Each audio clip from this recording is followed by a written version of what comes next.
Hello दोस्तों, कैसे हैं आप सब लोग। उम्मीद करता हूं काफी अच्छे होंगे। तो दोस्तों, कल की तारीख में ऑन ईएमआई आईपीओ या यूं कहें किश्त ब्रांड नेम का जो आईपीओ है, कल की तारीख में 30 अप्रैल को ओपन होने वाला है। इसका हम लेटेस्ट अपडेट जानेंगे। आज इसकी एंकर लिस्ट आने वाली है, बट अभी तक नहीं आई है जब तक मैं वीडियो शूट कर रहा हूं, क्योंकि मैं वेट कर रहा था आ जाए तो उसके बाद डायरेक्टली हम साथ में ही वीडियो शूट करें। बट फिर क्या है कि टाइम लग जाएगा, लंबा हो जाएगा, फिर वीडियो भी लेट हो जाएगा, इसीलिए मैंने कहा आप शूट कर लेते हैं। फिर एक REIT आईपीओ, बाग माने REIT आईपीओ, उसकी हल्की फुल्की हम डिटेल्स देंगे, क्योंकि काफ़ी लोग डिटेल्स मांगते हैं कि REIT आईपीओ पर भी वीडियो बनाइए, तो वीडियो हम बनाएंगे। और जो आप पार्ले जी बिस्किट खाते हैं, जो काफ़ी फेमस है इंडिया के अंदर, वो भी हो सकता है कि आईपीओ लाने की तैयारी कर रहे हैं, उसके बारे में भी जानकारी लेंगे।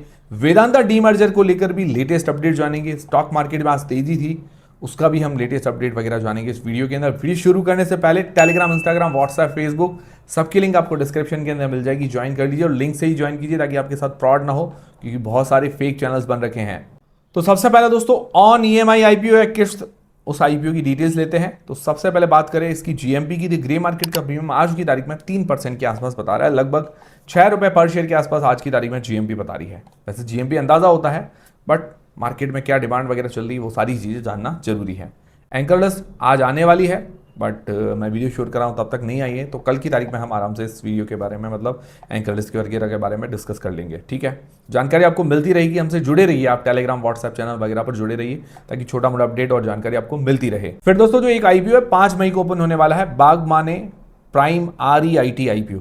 REIT आईपीओ क्या होते हैं, मतलब मैं आपको बहुत बार समझा चुका हूँ। ये एक टाइप के इन्वेस्टमेंट ट्रस्ट होते हैं जो सेबी के साथ रजिस्टर्ड करके एक ट्रस्ट बना लेते हैं, इन्वेस्टमेंट ट्रस्ट, जिसके अंदर क्या होता है कि भाई कोई भी बड़ी प्रॉपर्टी होती है, ज़मीनें होती है, या बड़े हाईवेज वगैरह बनाने होते हैं। ठीक है, अलग अलग होते हैं। कोई हाईवे वाले होते हैं जो इनवेट आईपीओ वगैरह कहलाते हैं, ये REIT होते हैं जो रियल एस्टेट के अंदर इन्वेस्टमेंट करते हैं, रियल एस्टेट इन्वेस्टमेंट ट्रस्ट जिसको आप बोल सकते हैं। तो ये क्या करते हैं कि भाई बड़ी बड़ी बिल्डिंग्स वगैरह, कॉर्पोरेट हाउस वगैरह ये खरीदते हैं, और फिर वहाँ क्या करते हैं कि जो बड़ी बड़ी कंपनीज होती है, जो गूगल वगैरह, तो उनको रेंट पे देते हैं। तो वहाँ से जो इनकम आती है, वो इनकम क्या करते हैं कि डिविडेंड के रूप में इन्वेस्टर के अंदर बांट देते हैं। जनरली जो ऐसे शेयर्स होते हैं, इनमें शेयर ग्रोथ कम देखने को मिलती है, शेयर की ग्रोथ ज़्यादा नहीं होती है, बस डिविडेंड के रूप में सालाना इनकम होती है, और ज़्यादा नहीं होती है, आप मान के चलिए सालाना 5-7% के आसपास। इससे ज़्यादा मैंने जनरली नहीं देखा है, एवरेजली इतनी ही देखी है, 5 से 7% के बीच में। तो अगर आप चाहते हैं कि भाई हमारे 5 से 7%, भाई आपने लाख रुपए इन्वेस्ट किए और सालाना आपको 5 से 7 हज़ार रुपये मिले, तो आप इससे खुश हैं, तो ये आपके लिए आईपीओ है। अगर आपको लगता है कि इतना अच्छा नहीं है, तो ये आपके लिए ये आईपीओ नहीं है, ये आपको खुद को सोचना है। ठीक है, और जनरली इनके जो शेयर्स होते हैं 95 से 100 रुपए के बीच में प्राइस बैंड होता है। शेयर ग्रोथ कम देखने को मिलती है, जनरली वहीं 100 रुपए के आसपास ही ये मूव करते रहेंगे, ज़्यादा ग्रोथ नहीं देखने को मिलेगी, ये जनरली होता है। तो ये बेसिक कॉन्सेप्ट आपको समझा दिया।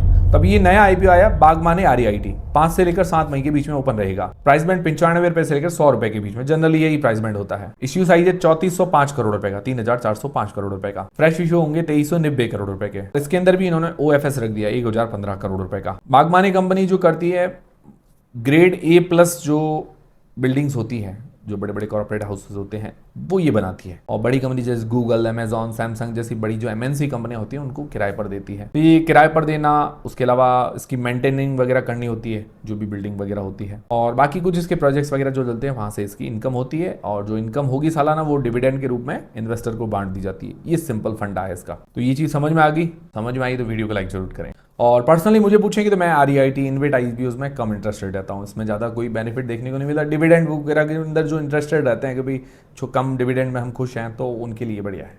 ठीक है, कि मेरी तरफ से कोई और बाय और सेल का रिकमेंडेशन नहीं है। जो भी डिसीजन बनाए अपनी रिस्क, अपना एनालिसिस लगा के बनाए। फिर दोस्तों, जो वेदांता डीमर्जर है, उसको लेकर आज लास्ट डेट थी जो बाय करना चाहते थे, क्योंकि 1 मई इन्होंने रिकॉर्ड डेट रखी है, 1 मई को छुट्टी है, तो आज अगर बाय करेंगे तो कल की तारीख में हमारे डीमेट अकाउंट के अंदर आएंगे। ठीक है, 30 अप्रैल को, 1 मई को इन्होंने छुट्टी रखी है।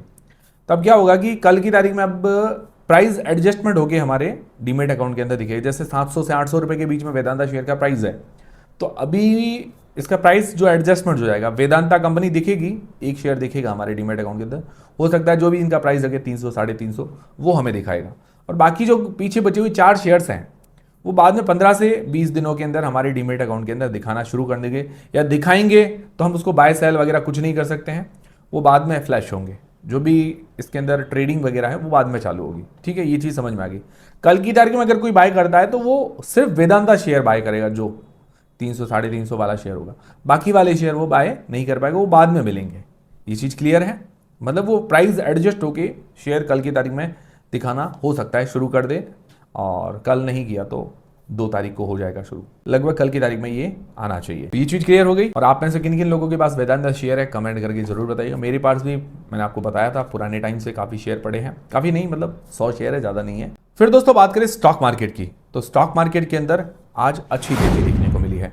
लगभग सारे इंडेक्स के अंदर तेजी थी, सिर्फ मिड कैप इंडेक्स को अगर छोड़ दे तो। हालांकि सुबह अगर देखा जाए, सुबह तक या 12-1 बजे तक एक अच्छी तेजी थी मार्केट के अंदर, ठीक है। बाद में से जो तेजी थी वो हल्की सी कम हुई है, मतलब हल्की सी गिरावट देखने को मिली है बाद में। तो सेंसेक्स निफ्टी के अंदर 0.7% जैसी तेजी देखने को मिली है आज पूरे दिन के अंदर। और मिड कैप इंडेक्स हल्की सी गिरावट के साथ क्लोज हुआ है। स्मॉल कैप इंडेक्स के अंदर तेजी थी, बाकी सारे इंडेक्स के अंदर तेजी देखने को मिली है। तो ये जो सुबह तेजी थी, बाद में हल्की फुल्की जो गिरावट है, देखिए अभी तेजी का कारण है Q4 के रिजल्ट्स काफ़ी अच्छे देखने को मिल रहे हैं। जो कंपनियां हैं बजाज फाइनेंस, अदानी पावर, तो उनके रिजल्ट्स काफ़ी अच्छे देखने को मिले हैं। तो ये भी बड़ा कारण है कि रिजल्ट्स अच्छे आ रहे हैं, तो पॉजिटिव इम्पैक्ट देखने को मिल रहा है। उसके बाद क्या होगा कि प्रॉफिट बुकिंग भी होना शुरू हो गई। और ग्लोबल कंडीशन अगर देखें तो ग्लोबल कंडीशन अभी इतनी ज़्यादा अच्छी नहीं है।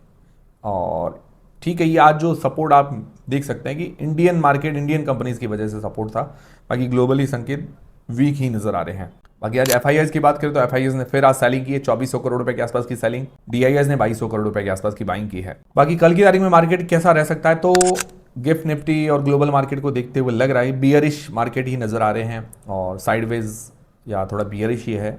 तेजी के संकेत जो है कम नजर आ रहे हैं। मैंने आपको बताया ग्लोबल हालात इतने ज़्यादा अच्छे नहीं हैं। यूएई ने भी वो जो ओपेक होता है, इनका एक ग्रुप होता है जो ऑयल वगैरह सेल करती है, क्रूड ऑयल वगैरह, तो उनका ग्रुप है, उनसे वो यूएई हो सकता है बाहर हो जाए।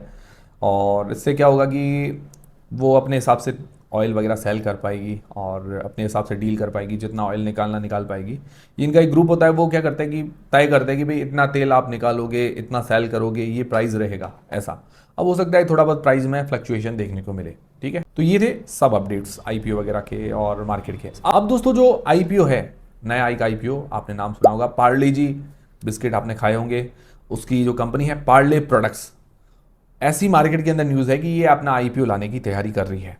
तो काफ़ी बड़े न्यूज़ चैनल्स वगैरह पर भी हमें देखने को मिला, CNBC TV 18 या सूत्रों के हवाले से खबर कहें तो पार्ले प्रोडक्ट्स जो है आईपीओ लाने की तैयारी कर रही है। जो 5 इन्वेस्टमेंट बैंक्स है उनसे इनकी बातचीत वगैरह चल रही है। तो जो बातचीत चलती है DRHP को लेकर ही चलती है, पूरा फाइल प्रिपेयर हो। बाकी पार्ले प्रोडक्ट्स से पूछा गया तो उन्होंने अभी तक इस बात को लेकर कुछ भी कहा नहीं है आईपीओ वगैरह के बारे में। तो मतलब क्लियर स्थिति नहीं है पार्ले प्रोडक्ट्स की तरफ से, उनकी तरफ से कोई भी ऑफिशियल बयान नहीं आया कि हम आईपीओ लेके आने वाले हैं। बट मार्केट में भी ऐसी न्यूज़ है, तो हो सकता है कि आईपीओ आ सकता है। और पार्ले प्रोडक्ट्स की बात करें तो ये जो टॉप बड़ी अनलिस्टेड कंपनियां जो होती है, जैसे अमूल है अनलिस्टेड कंपनी है, पार्ले भी अनलिस्टेड है, तो ऐसी टॉप जो अनलिस्टेड कंपनियां उसके अंदर इसका नाम आता है। 1929 से इसकी शुरुआत हुई थी पार्ले की, और अभी 2025 में इसकी इनकम या रेवेन्यू वगैरह देखें तो 16,000 करोड़ रुपए से ऊपर का इनका रेवेन्यू है। और इसकी एक मतलब कंपटीटर कंपनी का है तो ब्रिटानिया है, उसका भी रेवेन्यू सिमिलर टाइप का लगभग 17,000 करोड़ रुपए के आसपास का है। तो ये दोनों सिमिलर टाइप की कंपनियां हैं।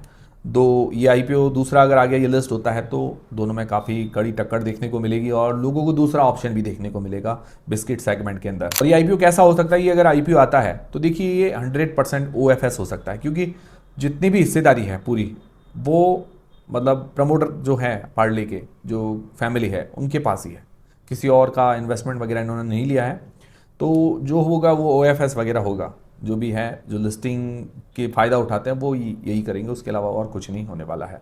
क्योंकि कंपनी भी कैश रिच है, मतलब ऐसा कोई विशेष पैसों की भी ज़रूरत नज़र नहीं आ रही है, लिस्टिंग का ये जो है बेनिफिट उठाएंगे। बाकी जो FMCG अगर सेक्टर के अंदर कहें तो पार्ले बहुत बड़ा नाम है, जैसे इसके पार्ले जी ब्रांड है, क्रैक जैक है, फिर मोनेको है, फिर कच्चा मैंगो बाइट आता है इनका, मेलोडी आती है, ऐसे कई सारे प्रोडक्ट्स आते हैं छोटे छोटे जो काफ़ी फेमस है और चलते हैं।